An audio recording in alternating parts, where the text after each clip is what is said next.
By the end of this speech, I want my audience to know a little bit more about the lesser attractions of the state of Colorado. Everyone talks about going to Colorado for the hiking, the skiing, or taking in some of the local flavors. But perhaps even more exciting is some of the lesser-known attractions of this historic state. And as we take a trip from the state capital, we will journey to the Garden of the Gods, Bishop's Castle, and Buckskin Joe's frontier town in a tour of such lesser-known locations. As we leave the capital, we will travel across vast plains as far as the eye can see, silhouetted against the majestic backdrop of the Rocky Mountains. Our first stop is, of course, the closest at Garden of the Gods National Park. Sedimentary stone, layered over the years, and exposed in dramatic fashion, makes up the garden.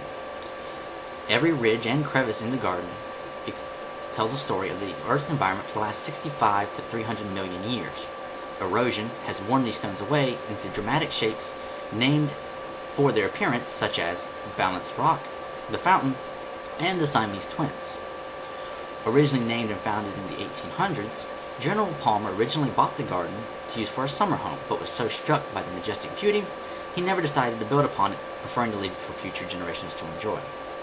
Two surveyors enjoying the garden made a comment that it would be a wonderful place for a beer garden. A beer garden retorted the other, "Why, this place is fit for the gods. We shall call it Garden of the Gods, and it has been ever since." As we leave the arid mysteries of the garden, however, we travel into the heart of the mountains themselves, and along mountain roads that twist and turn, we trek back in time to the only modern castle in North America, Bishop's Castle, originally created by Jim Bishop himself from stones in the local national forest. Bishop's Castle features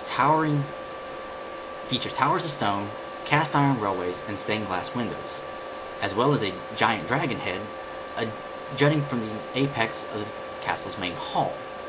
The dragon head, interestingly enough, is actually created from recycled hospital trays and uses an old furnace to actually breathe fire and gouts of smoke from its nostrils. Bishop originally bought the 2.5 acres of land for $1,250 and intended to use it for a family cabin. A cabin which has grown over the last 37 years into the castle that it is today, built only by Mr. Bishop himself. There were, of course, problems using the stones from the forest, and even after getting the permits, the rocky relationship between Mr. Bishop and the government explains why this location is actually left off of travel brochures in the state of Colorado. From the apex of this castle, however, we turn our attention south, and back along winding roads and past grazing herds of bison, we come to a little-known tourist attraction straight out of the legends of the West.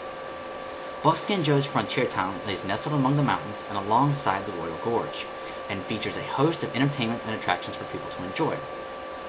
Costume performers, stage magicians, and even a refurbished mine to explore are just a few of the attractions offered, as well as what many consider the biggest attraction, a small-scale railway that runs in a 30-minute loop around the location and culminates in the best view of the Royal Gorge anywhere, according to some people at least.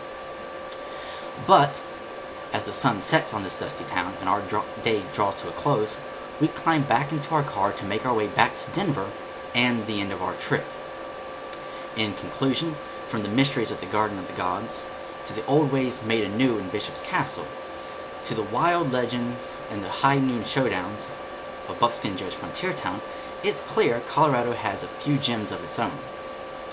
In a land as wild as the West ever was, Colorado has a lot to offer, and in a state as full of modern conventions as much as the next, the real charm perhaps lies a little off the beaten path for those of truly adventurous spirit.